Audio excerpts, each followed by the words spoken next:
Hey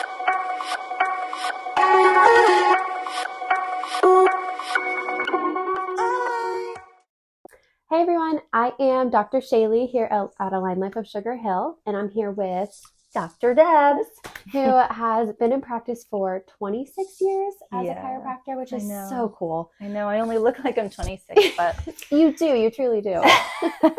But today we're going to talk about one of, I hate to say my favorite topics, but it really is one of my favorite topics because we get to talk, one, about the brain, and specifically how the nervous system impacts the brain, because it's all connected, right? But today we're going to talk about anxiety through the lens of the nervous system. Yes. Because we're chiropractors. Yes, we are. What we work on. So we are going to dive deep today into a few different aspects of what anxiety is, how it impacts the brain, and most importantly, what you can do and how you can prevent it and detect it in children, which is so crucial. Yeah, it's massive. And, so being in practice for 26 years, boy, I've noticed such a huge change in the types of conditions that walk in my door. And while I did have some kids with anxiety and ADD and ADHD back in the day, now it's like commonplace. Actually, there's stats saying that in the next, by the year 2032, 1 in 2 kids will be on the spectrum. And those are the kids that we're seeing are really suffering with things like ADD, ADHD, with anxiety. And so, before we go forward, I would really love for you to share why you're an expert in this particular area. Yeah, I am a chiropractor, so I have my doctorate in chiropractic. But prior to being a chiropractor and working in the most amazing profession there is, I have an undergraduate degree in psychology, worked in a behavioral modification research lab, so really got interested in behavioral disorders and mood disorders at a very young age, way back when I was in college, which led me to pursue a master's degree in clinical mental health. And I actually worked as a therapist for children for a few years. I'm just aging myself here as I go. Oh, you're good. Trust me. But in that, I saw a correlation between kids that were on ADHD medication or anxiety medication, which are considered to be no big deal, right? And especially coming from that field, they really were no big deal. Yeah, because it's so common. That's the go-to. And it fixed everything so easily, right? Right. And then those kids quickly, and when I say quickly, I mean usually within 6 to 8 months, would then be put on some kind of antidepressant or some kind of mood stabilizer. Yeah. So again, I worked with very young children, and most of my kids were under the age of 12. My oldest was 12. And almost all of my kids were on some form of psychotropic medication or some kind of mood stabilizer at such a young age with no plan to come off. And that was the part that really got me. I know that we're going to go over some stats, and I think that's really important. I want to share stats with you because the statistics will help you to understand that this isn't, like Dr. Shaylee's saying, it's a lifetime. We're talking about a lifetime. Like once you get started on these meds, even if you're no longer under a doctor's care, a lot of these kids end up addicted to other drugs. So let's talk a little bit more about that. Yeah. So that's actually what led me into switching careers. And I wouldn't even say switching, I would say combining, was I went from working with children to I actually, as God would have it, ended up working in a drug addiction treatment center, and not working with kids, but working with adults who, when looking back in their history, this wasn't a new problem. Right. This was something that dated all the way back to either their childhood or their early teens or even their early 20s, where they had either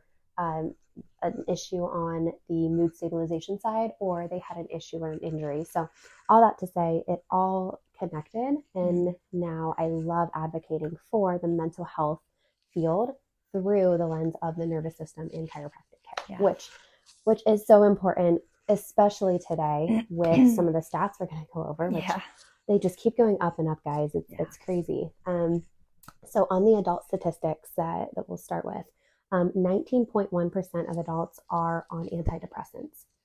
Antidepressants. That's insane. That's crazy. That is 48.7 million American adults that are on antidepressants. That's one country. Yes, that's one country.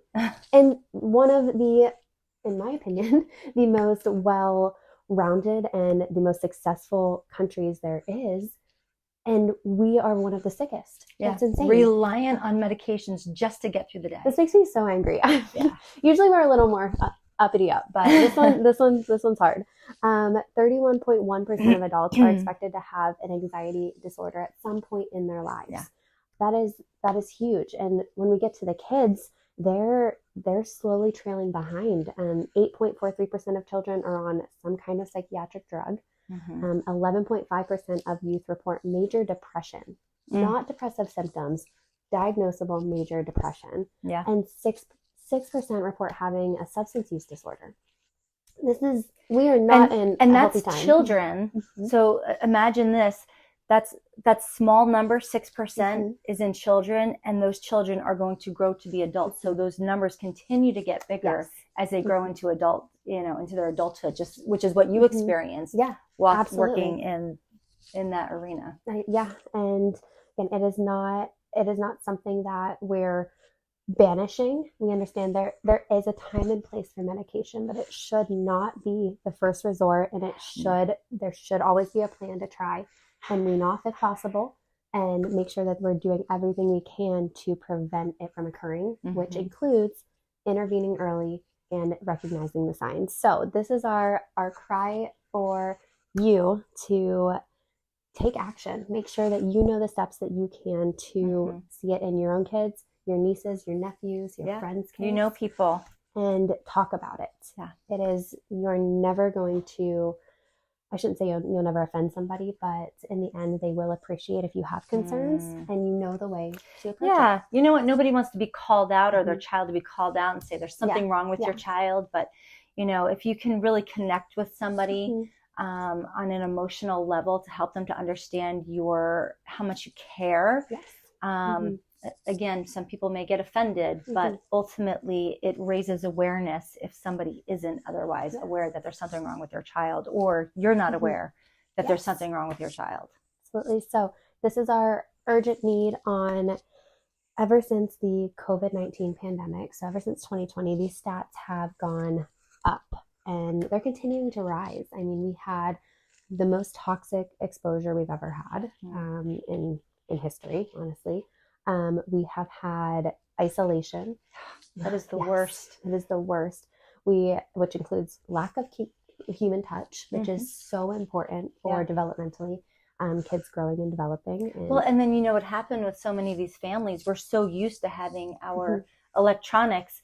Everybody's home in their own room doing this rather than having family time. Everyone continues to stay separated. So you can't be with your friends. You can't go out and do activities. And then here we are not moving, right? Not getting our dopamine rush from activities and having a natural, abundant surge of natural neurotransmitters that are happy, sad transmitters. So you cut down exercise, you cut down movement, you cut down activities with other people and communication, you isolate. I mean, that's just a recipe for success if you're trying to get people on drugs forever. Yep. And you're at home eating frozen pizza because you, quick story. I will never forget in the first 5 minutes of me hearing about the COVID pandemic, which we won't harp on that today, but I rushed to Costco. I bought all the frozen pizzas. No way. Yes. I thought I was going to starve and die.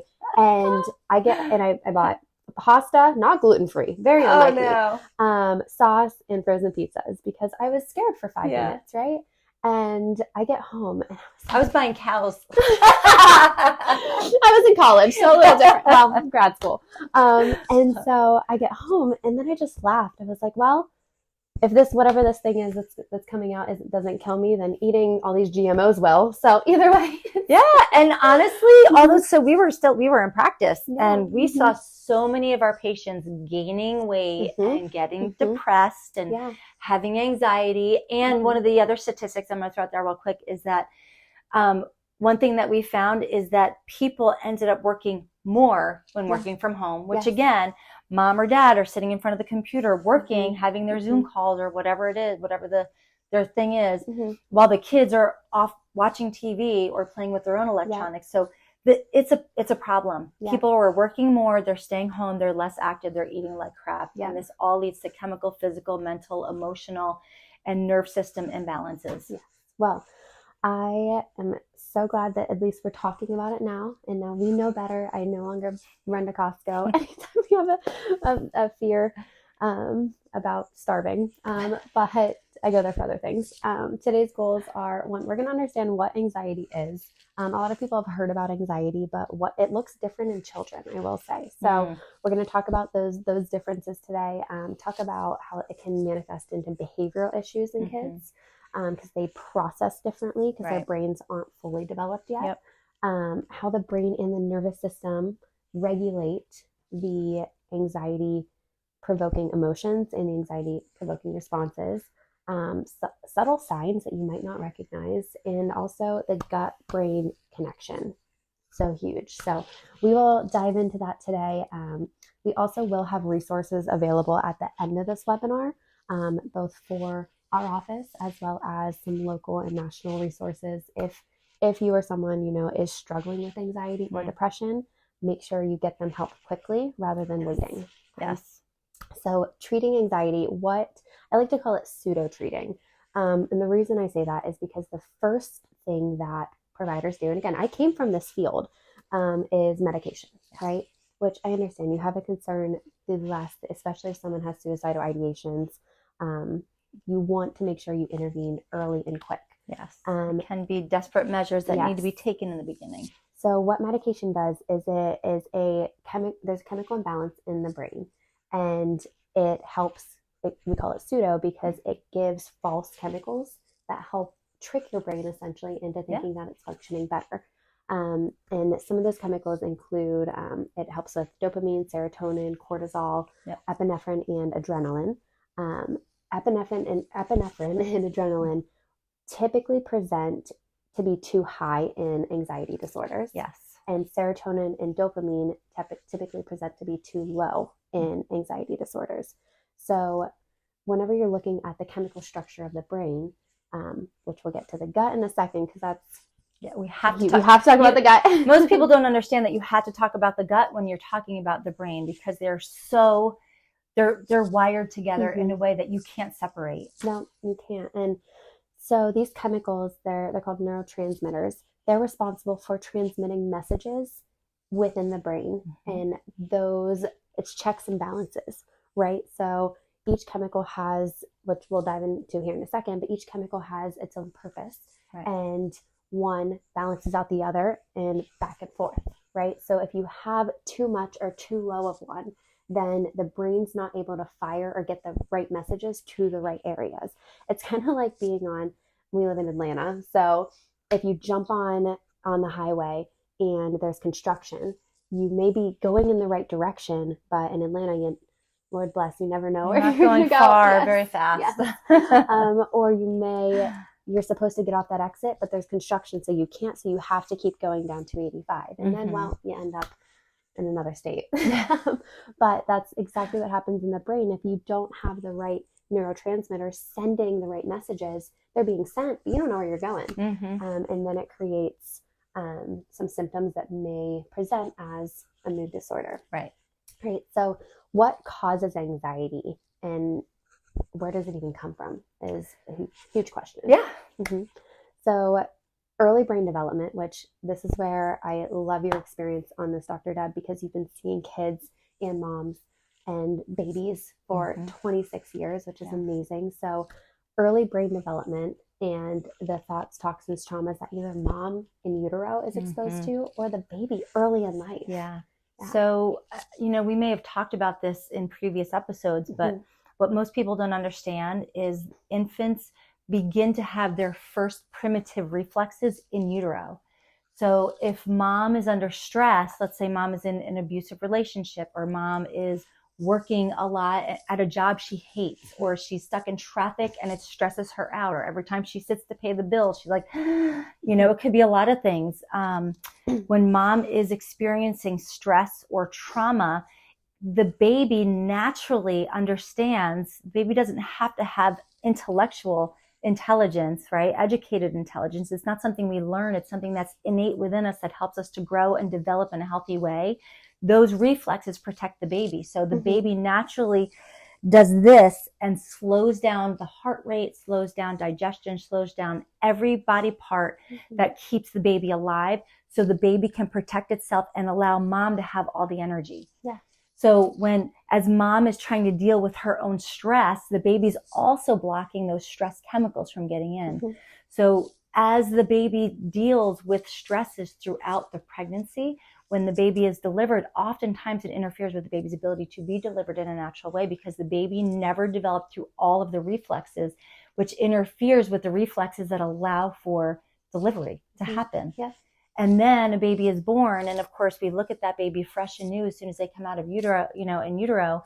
And maybe you don't realize that stress and anxiety issues are already happening within that baby. But as they develop, you begin to notice sometimes at 2 or 3. And then when we have other chemical interferences, let's say like vaccines or antibiotics, now you have more stress within a system that eventually begins to show its ugly face, which we're going to talk about. Yeah. So essentially, babies can be born pre-wired, absolutely predisposed to stress. Right. And that's not necessarily a genetic thing. No. Now you can turn on and off genetics based on the stresses and traumas that that body goes through, or the way that you help yourself in a healthy way. You can shut down genetics. I just had a conversation with my neighbors a couple of nights ago. One of my older neighbors said, well, you can't help if you have diabetes, or you can't help if you've got these different health issues if your parents I love had that statement. Like, it's genetic. And I'm like, well, only about 33% of your genes you can't change, like your eye color. I dye my hair all the time, but the other color that I was born with and the color that it's changing into are going to keep growing out of my head. So you can't change certain things, your body type, the shape of your body, but you can change how your genes express disease, allow disease to overcome anxiety disorders, things like that, or you can shut them down based on how healthy you are. Absolutely. And I'm so glad you had mentioned about the 33% of genes you can't change, but the rest you can. You have an impact on what you express and what you don't, which we'll talk about more about that here in a second. But I'm glad you brought it up. So talking about babies being pre-exposed to stress, right? So that is both chemical, physical, and emotional. Yes. The second cause of anxiety is environmental influences. So when the baby is born, their physical surroundings, their chemical surroundings, and yes, we talk about vaccines and antibiotics, but also the detergent you use in their clothes. So true. And this isn't just babies. These are kids too. The GMOs in their food, the water that you're drinking. We live in a very, very toxic world, and all of these things, it's like filling a bucket, right? So you can fill a bucket, you can handle it, and then guess what? It starts to overflow. Yeah. If there's no catch system and there's not a drain at the bottom of the bucket so that all of these stressors can be processed and go away before you take on more, then that's where the imbalance of the brain and the chemical structure of the brain changes. Right. A healthy body can rid itself of the toxins while it's getting exposed. But the more we are exposed to, the more difficult it is for a healthy body to stay healthy, because it just keeps building until it overflows. And that's when the symptoms show up. Yes, ma'am. And then there's the emotional and social aspect too. So we talked about COVID changing how kids especially interacted, and they were scared to make new relationships. They were scared to see even their own family, which is so sad. But these are learned behaviors that now these kids who make a child under the age of 5 makes 1 million new neural connections a minute. They are growing and developing at such a fast pace that we still don't understand how it works. We are still learning so much about the body, not just us. This is why we all want to steal their energy. Absolutely. Yes. But the emotional and social environment that your child is in can also impact how they respond to stress and how they process and how it comes out as maybe an anxiety symptom or a mood behavioral issue as well. So the third cause of anxiety is societal pressure. We live in a very, very demanding world right now. And and honestly, it just keeps getting worse. Now we have social media and everyone putting, I call it their highlight reel on Instagram and Facebook, and the perfect family that is constantly out there, right? So everyone, and even bullying. Yeah, it's cyberbullying. Oh my gosh, it's so common. I truly do not think that I would survive as a middle school kid right now. In full transparency. Good friends of ours, their teenager, she ended up with a bulimia because she was getting bullied by other girls in her school on social media. It's horrible. Yeah. And man, this is depressing right now. But it's good to talk about and make sure that we help prevent it in any way possible, which we'll talk about prevention here soon. But just understanding where it comes from and also being able to understand the background of maybe why your child's feeling this way or why this is impacting them so much, and not getting frustrated with yourself or your child, whoever's going through it. But we live in a world where there is so much demand. Kids start preparing for college and taking college classes before most of them even hit puberty. Even sports. I mean, you think about how little they are. Little kids are on these travel teams and they're pushed to perform at a really high level. It used to be sports are fun. You show up and like, let's try to win, kids. And now it's like, no, you will win. And if you don't, then you're on the other side of win, which is lose. Right. And that's not a good place for a child to be. I mean, they have to understand the difference between what winning and losing is. That's why I don't think every kid should get a trophy. But the demands of being the best are really, really high. And for a young child, I think that's quite a bit of pressure. It is. And then it's overwhelming for the child. It's overwhelming for the parents. It's overwhelming for the entire family that's impacted. Oh, yeah. Right. And so, and you think about how many families are sitting down to dinner now each night to have their family time. Yeah, that's a big deal. It is. So societal pressure is definitely a driver of anxiety, and all of these things are adding to the growing progression that is continuing to grow. So that's just, it's our call to action. We have to try and change it. No doubt. So the fourth is neurological factors. So how the brain processes and utilizes chemicals is simple, really. It synthesizes the chemicals, releases them, they bind, and then they're removed or they dissipate, right? The question is, where is the problem? So it's not just, okay, we're low in dopamine and serotonin. Let's just replace it. Let's replace it, right? That's that pseudo treating. Let's just replace it. But the question is it the synthesis of it that there's an issue? Is it the release? Is it the binding? Is it the removal? Which is why so many people get on psychotropic or any kind of medication and it doesn't work, or it creates all these negative side effects because you're not actually solving the problem and figuring out what's wrong. It's, okay, here is the chemical, the neurotransmitter that you need. Let's just give you this and it should all be better, which is also why well, like you said, I mean, we could be making it, but not utilizing it. So if we simply replace a drug that the body's already making, we're shutting down the body's normal processes or actually amplifying the amount of that chemical that's in our body. So our body still doesn't know what to do with it. Exactly. So that's why so many people get anxiety medication, for example. Yes. We'll just stay on that. But then the side effect is they have suicidal thoughts, right? Because you're suppressing one thing and amplifying and driving up another. And then it's, okay, well, you have suicidal thoughts. So here's an antidepressant for the symptoms. Just shut it down. Of the anxiety medication. Right. Yeah, let's just turn the brain off. Yes. Right. What do we need that for?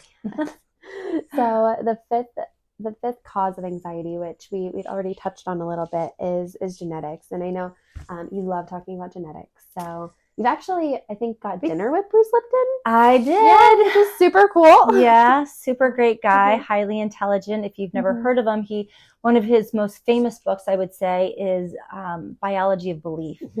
And the whole idea behind that is he did this research to prove that basically cells change by the environment. If you were to play crazy rock music, and I'm not saying that there is no good rock music, but if you were to play like crazy, loud, sporadic, banging music, the cells change shape from cells that were exposed to, let's say, classical music or jazz or calming, soothing music. So our cells, our genetics can literally be changed by sound, by chemical exposure, by physical exposure. We can change the way that the genetics will express themselves. Thank you. Which is crazy cool to think about it. And it all goes back to God designed us to be perfect. God designed us to be healthy. Yes, he did. Our bodies are so smart. He did not miss a beat. And the question is, what are we exposing ourselves to? Both things that we have control over and things that we don't, that are causing us to morph and change and to become more sick, essentially. So understanding this, what causes anxiety is crucial. So we just wanted to touch on that. But a huge, and probably the main thing that if you get anything out of today, this is really, really important, is early recognition, right? So things that you can look for, both in adults and in kids, is sleep issues. Sleep is so important. I've talked about this before because my mother-in-law, love her so much. She worked for a sleep study, and she really brought to light for me and my husband about the importance of sleep. And so we, of course, because we're nerds, started looking into it more. And I concur. Sleep, we as a nation have sleep issues, which would align with why we're probably one of the sickest countries in the world. But if you're not sleeping, you're not actually creating the neurotransmitters that you need, which most are made in the gut. We'll get to shortly. But if you're not creating the neurotransmitters, then you don't have enough to use them, and then you can't uptake them, and then the body responds in a depleted way, which can show up as anxiety or depression or another mood issue, right? Next is emotional instability. So this isn't saying, okay, my 2-year-old's having a tantrum, they have anxiety. That's not what this is. But emotional instability is you're not able to calm yourself down. Right. So there is there's certain milestones that kids meet in which they're able to perform certain tasks. So a child having a tantrum or an outburst is normal. But if it becomes aggressive or they're not able to be consoled, whether by themselves or by a parent or a loved one, or they start to become aggressive, that's when, okay, this could be deeper than just right. Or even it's, kids are known to be a little irrational, right? Because they haven't learned self-control yet. But there's a difference between children who can regulate and they can respond in a proper way to normal circumstances and other children who can't, right? They seem to get overexcited or overly upset over things that most children wouldn't get upset over. And they're also not able to recognize that was a problem. Yeah. And that's huge too. I had a mom tell me that her 3-year-old the other day said, "Mommy, I'm so sorry. I was acting foolish." Oh my gosh. And she was like, "You know what? You were acting foolish, but that's okay. I still love you. But yes, you were acting foolish." I was acting so foolish. Funny. That's a funny one. But again, being able for them to be able to learn and grow and recognize that they were that it was out of line and they did do something wrong, versus not able to recognize that. Yeah, and moms and dads, that's really important that you help them to recognize that and let them know that they're loved. I still love you, and I appreciate that you recognized your inability to act normal. Yes. And then another sign would be social and transitional pressure. So if your child's going to a new school or a new daycare, or you moved houses and you're in a different neighborhood, or mom and dad have a separation, these are all big life changes. So recognizing that that's not normal. That's something that their world is being flipped upside down.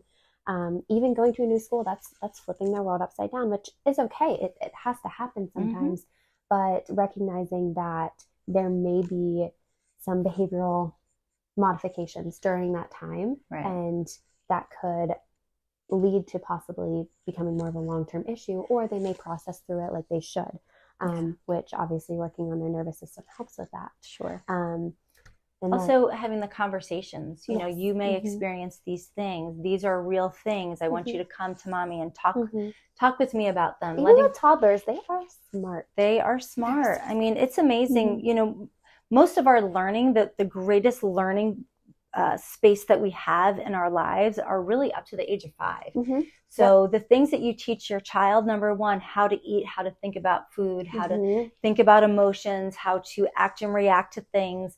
You can have those conversations with your little ones. They're not going to maybe have the conversation with you like another adult would, but they're listening and they hear you. Trust me on that one. And they will repeat everything you say. Yes, even the curse you already words. know. Yes. When you stub your toe and you say the things you shouldn't be saying, they will repeat that. And then another sign of early recognition is gastrointestinal issues, which I know you've seen this a ton. A lot. So I will tell you that earlier in practice, I didn't see a lot of GI issues. Now I see a lot. There's a great correlation that I'm seeing with the personality changes, anxiety, and all of that, and the gut stuff. And one of the things that we specialize in our office is gut stuff. As a matter of fact, I was going over with Melissa, our functional nutritionist. We were going over her talk yesterday. She's specifically talking about this. Yes, exactly. The gut-brain connection. And when we were talking about it yesterday, we were discussing how, you know, most of the neurotransmitters that we're talking about right now, they're created in the gut. 90 to 95%. Yes, in the gut. So we talk about brain chemistry, and we're talking about serotonin and epinephrine, norepinephrine, GABA, all of these hormones that regulate our emotions, and it starts here. So if the gut is off, it can flip the switch and make it look like it's an emotional issue when really it's a gut issue. But then it's like this cycle, which came first, the chicken or the egg. If we have emotional issues, then they will also affect the gut. This is known as the second brain. So the gut, it's even more important to look at gut nervous system than anything else. I always say that they are the two most important organs in our entire body, your nerve system and your gut. And when you can regulate those, keep those calm and keep them in a healthy state, then overall the body is probably going to overcome anything else. Yeah, which is where it ties right into the next recognition, which is hormonal changes. So even obviously as a child, their hormones look different, but as you turn into a teen and early adulthood, your hormones shift and they change. And you know that's happening earlier and earlier now. Now like 8-year-olds and 9-year-olds are getting their menstrual cycle. I actually just read a study yesterday talking about, it was a newer study that just came out, and they are now correlating the earlier that a woman is getting her cycle. So the earlier she hits puberty, the higher correlation or the higher chance she has of having PCOS or endometriosis. Yes. So again, hormonal exposure, it's in the meats that we get that are not organic. It's in even some organic. You have to be careful about that. But hormonal imbalances then start in the gut and impact the brain, which impacts your mood, which is that never-ending cycle. And then your brain is not able to produce the hormones for your reproductive health. So as chiropractors, I also want to point out that hormones will drive scoliosis. So if you have a scoliosis, if your children have a pregenetic disposition for scoliosis, when those hormones are out of balance, especially, it will drive scoliosis to get worse. Which, and again, the gut plays into that too, because one of the number one precursors for a scoliotic curve is a vitamin D deficiency. Yes. That's why we recommend all of our families to have vitamin D as a part of their normal everyday diet. Vitamin D with K2, or it won't absorb properly. K2. D3 with K2. So in talking about chiropractic and the nervous system, because that's truly what we are, is we are chiropractors and we work on the joints, but primarily we work on the nervous system. So we work on the brain communicating with the body and functioning better. One of my, I shouldn't say idols, but one of the chiropractors that I look up to. She's a functional neurology chiropractor. So that means that she is a chiropractor, but also studies neuroscience. So super cool. She always says that we adjust the spine to change the brain. And when I first heard that, I didn't really get it. But now that I've been in practice and I'm seeing it, and I'm seeing people's brains actually change, turn on and work better, and make their pain patterns go away. Now I'm getting it. But what does the nervous system... proud. Right? I know, I'm getting it now. But how could chiropractic help with anxiety? And I think this is where my unique education has kind of smushed together. Oh, for sure. Yes. But it's really come together, and combining the psychology and also the musculoskeletal system. But in the middle of that is the nervous system. So this is where, if the body is so uncomfortable, I always explain it to parents as a jack in the box, right? So if you have a jack in the box, I wish I had one, that'd be nice. But you wind it up and it's a trauma. You wind it up and it's chemical exposure. You wind it up and it's a new house and you moved. You wind it up and you don't know how many times you're going to wind it up until it explodes, right? It's kind of a question. And that's where I love that explanation, because everyone is so different. Every child's different. Every family's different. And you don't know when that explosion is going to happen or what's going to come out of the box. Sometimes it's a crazy clown. Sometimes it's a flower. I don't know.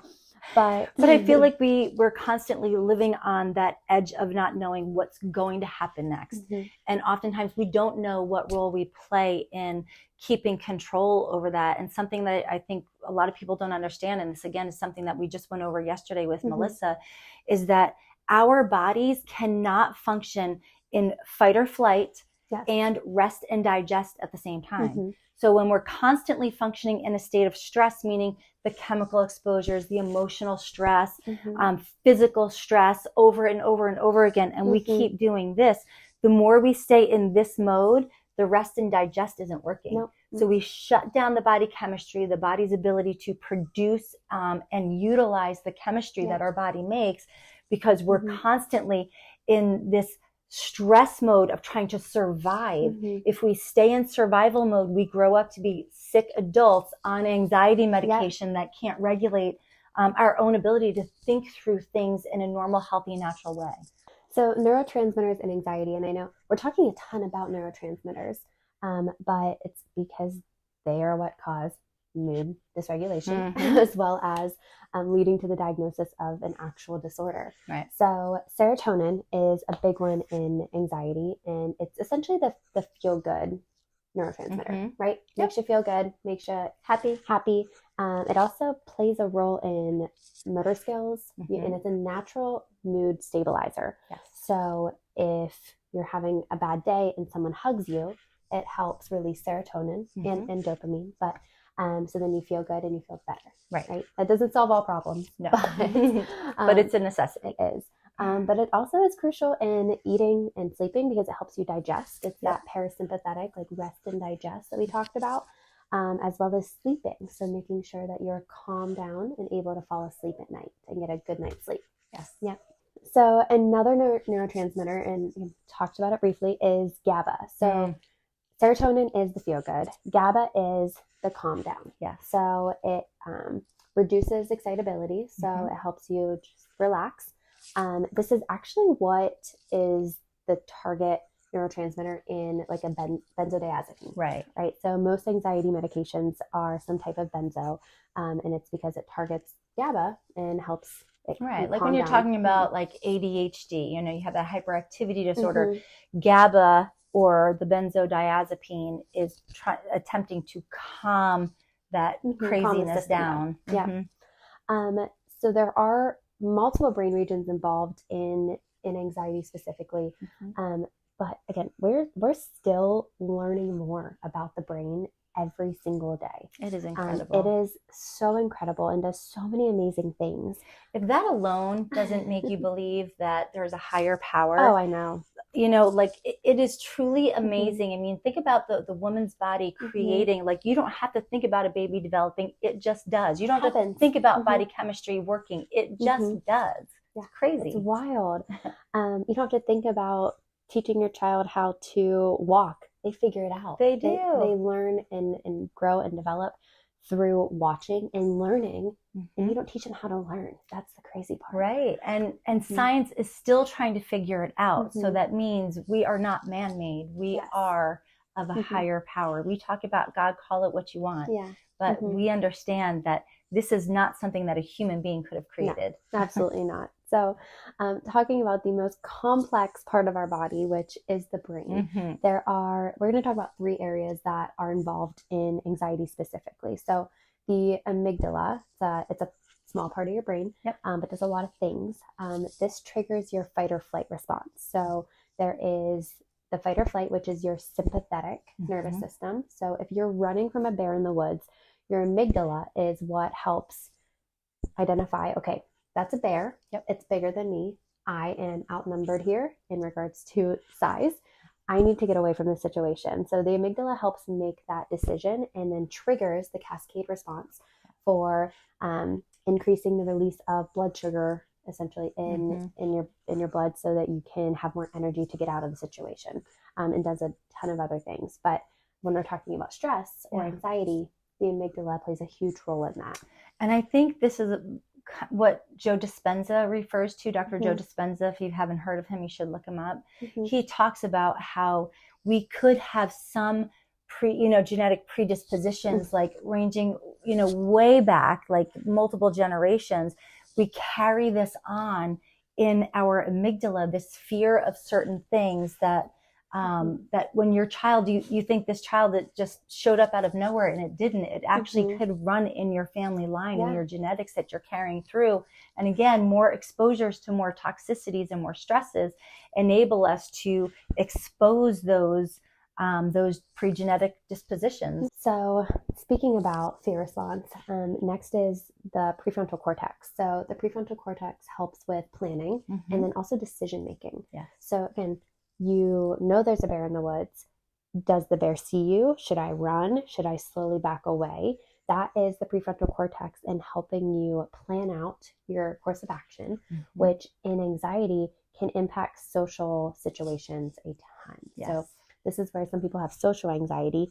It's more so the decision making and the dysfunction in their emotional regulation whenever they're in a social situation and unable to interact in a typical way, or they interact in a way that makes them feel anxious and have those other chemical responses. The third is the hippocampus, which this is primarily in memory formation. So a lot of people with anxiety or anxiety disorders, they struggle with memory, and they also have a lot of brain fog, right?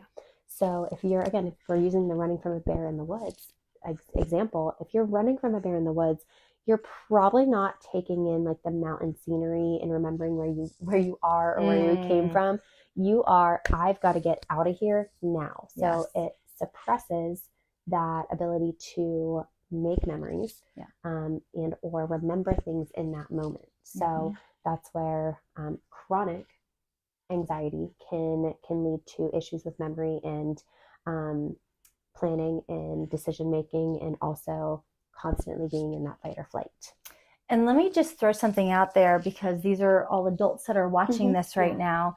One day, if you haven't already gotten there, you will reach menopause, or you will or have already been pregnant, and you have noticed your inability to remember things, to think clearly, to have mental fog when those hormones reach higher levels. Well, it's because there's already an issue with your body's ability to produce these chemicals in a natural, normal way, and then you amplify it with the production of your hormones in a different way than what's normal. And so it amplifies the effect of these issues. So this isn't, even though you think when you're not pregnant, okay, like I'm back to normal, or when you're not going through menopause, I'm in a normal state, I'm functioning normally.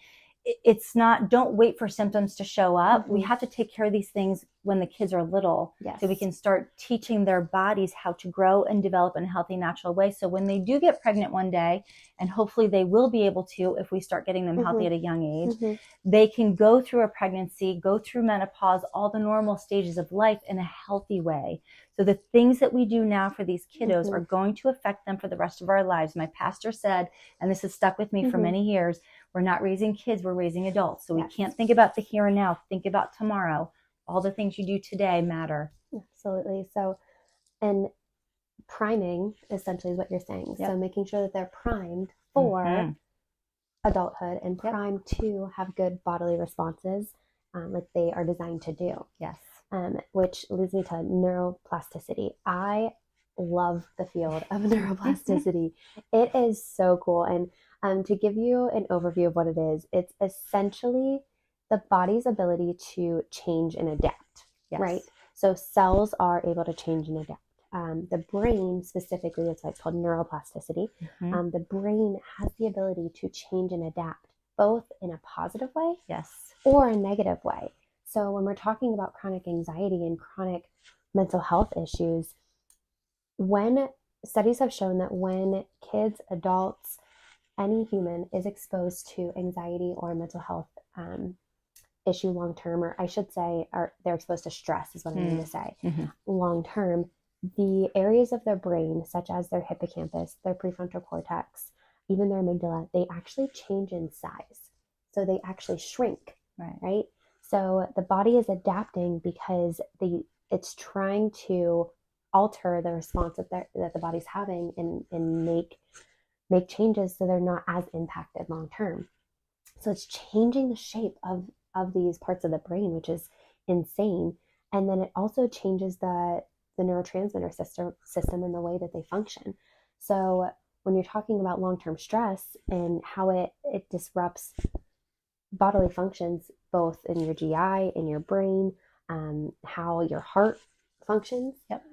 These are things that can be avoided, but the body, if it's not caught early enough and not intervened, then the body's going to try and take matters into its own hands and alter it itself.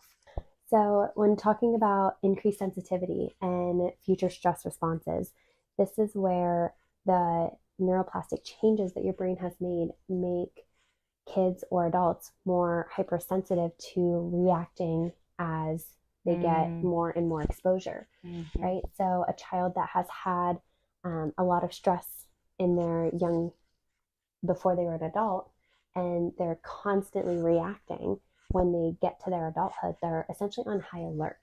So they're always not overreacting. I don't want to use but that always term, in a state of stress, and always in that fight or flight, always looking for the bear is what I should say. Yes. Because they remember that bears are scary, and bears are always out there. So, and those bears show up as little things that shouldn't matter as much to us. They become really big things, and then they start to run our lives, which is the hypersensitivity and the primed response. Right. So we have mentioned about the gut-brain connection. I like to call it the gut feeling, right? So we talked about neurotransmitters and how the majority are made in the gut. Specifically serotonin. 90 to 95% of serotonin is produced in the gut, and you get it from your gut health. Also, something that's really cool is, I'm sure if you're watching this, you're interested in health, obviously. But you've probably heard about probiotics, and what probiotics are bacteria that is good bacteria that helps replenish the biome of our gut.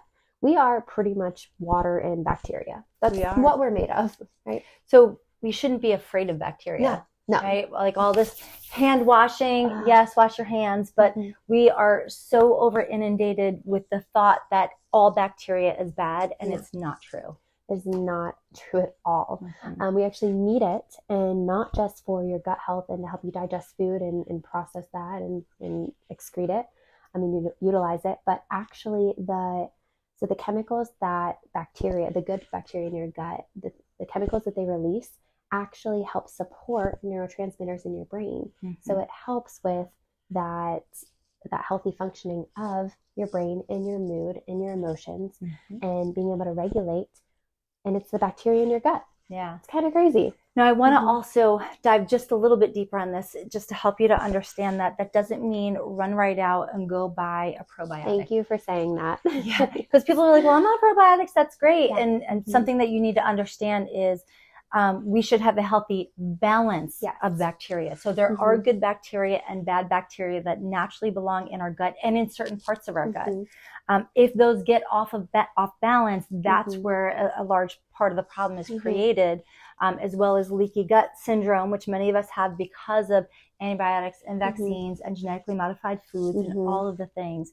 But what I want you to understand is that oftentimes, like I'll see people taking the same probiotic for years. Yes. You can overpopulate even a good bacteria that could be detrimental. So really lean into your healthcare practitioners. And what I mean by healthcare practitioners, people who really understand what it means to create a healthy balance within the body of the normal things that your body is supposed to be producing before you just run out there and do green medicine and treat symptoms and just buy something because you saw it on the internet. Or just eat a yogurt because that fixes everything. Yes, right? That's full of sugar. So to not test is to guess. So if you are guessing, then you might be overpopulating a bacteria that you have too much of.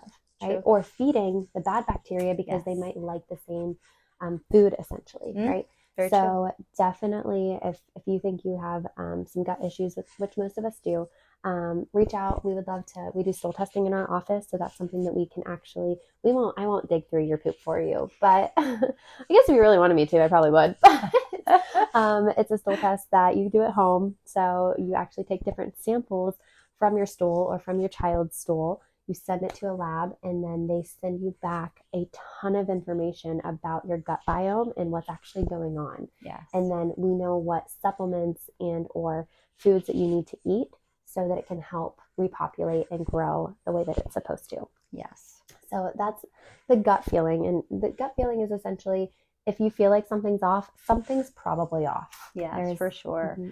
We do other tests as well. We do like the oats test, and that literally tells us basically the off gassing of the bad bacteria. There's a lot of things that we need to understand about how the body works. We can have 20 people lined up, 20 kids lined up with similar symptoms, and every one of them has a different root cause that we need to address. So there is no one size fits all. And that's why oftentimes medications don't work.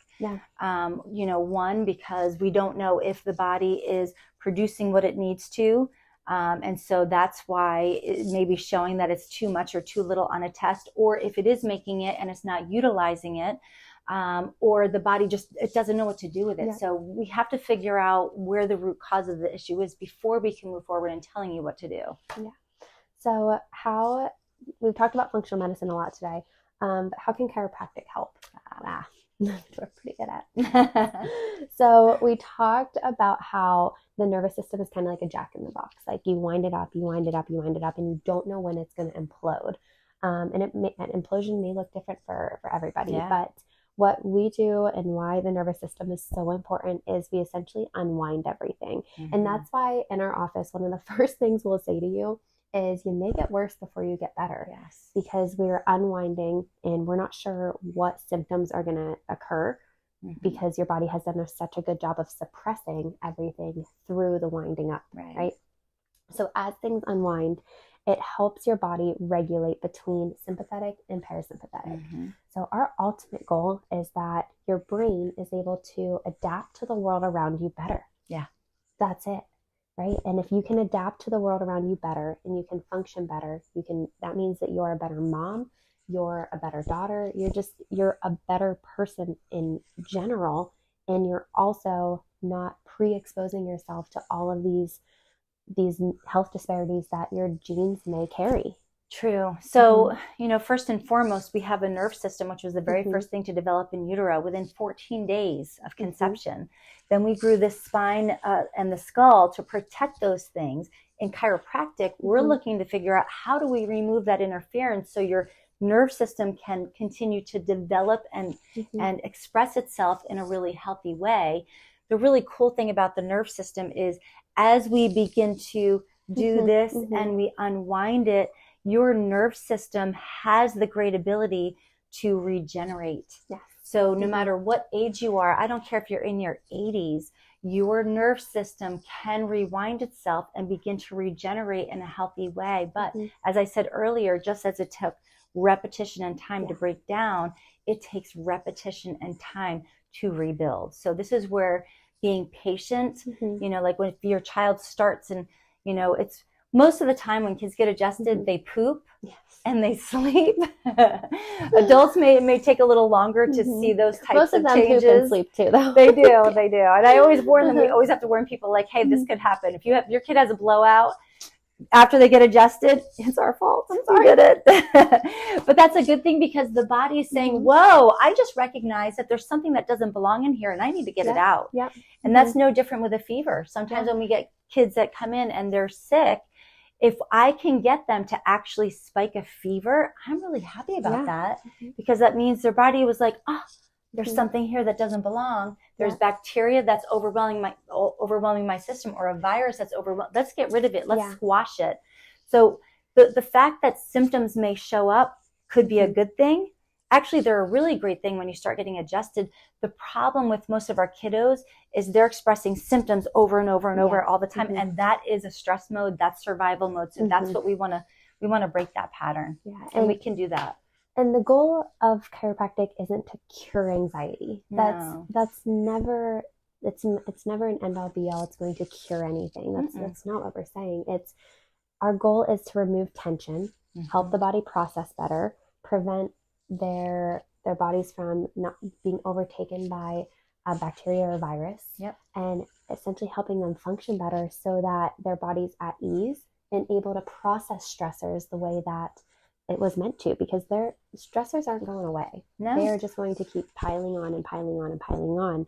But the better you are at handling them and processing them at a young age, the better you are as an adult whenever they get bigger and the bears get bigger and bigger. So bottom line, whether we're talking about functional medicine, chiropractic, functional neurology, the whole goal is, as we said earlier, the body is made of intelligence. It is an intelligent being that knows how to develop and heal and protect and function without your interference. Our goal is literally to just remove the interference from the body's ability to function in its best possible way. Which we would love to do for you. How about that? So if you're local, as always, just thank you for listening. We are on a mission to educate anyone who will listen to us. Even if you won't listen, we're going to try and educate. That's it. We're just going to keep coming back until eventually like, oh my gosh, this makes total sense. Because your body is smart, and we are trying to teach you and everyone around you how to trust their body again. We unfortunately have pulled away from trusting what God has designed us to do. We're taught that at a very young age. So our goal is to teach you and for you to share with everyone around you, scream it from the rooftops that your body is smart and it is designed to be healthy and it wants to be healthy. We just have to help it do that and unwind. The things that you do, the things that you say, like what we're talking about right here, if you teach your children this, then they will grow up working on figuring out how to be the healthiest they can be, rather than covering up with a pill or a jug. It kills me. I have these kids that come in thinking I need something to make me feel better. And when they start getting adjusted, they start saying, Mom, I fell off my skateboard. We need to go see Dr. Shaley. Or Mom, I have a fever. I don't feel good. I need to go see Dr. Deb. That's my favorite. That is my favorite too. They understand. Kids will understand way before you ever will just how intelligent the body is when you give them that ability to understand it. So you are always welcome to be a patient in our office. We would love to invite you in to see if chiropractic is something that you or your child could benefit from. Most likely it is. We also have functional medicine. So if you're not local, we would love to give you the opportunity to sit down and we could do a Zoom call. And it would be with Melissa, who's our functional nutritionist in the office. And we can look at hormones, we could look at gut, we could look at stool, and see if that is something we would recommend checking. Absolutely. And help you find a chiropractor in your area. Absolutely. Because just like mechanics and attorneys and everything else, the right chiropractor does matter. absolutely. Chiropractic is for everyone, but we're not everyone's chiropractor, but there may be one that we can connect you with. So we would love to get to know you more. As always, there is our Instagram page linked here, as well as my work email. So reach out if you have any questions, or if you'd like to share this with any moms groups or friends of yours, we would be more than happy to send you a link. So. Yes. And we love to share this information with your groups. Let us know if we can help. Well, y'all have a great week, and thanks for listening.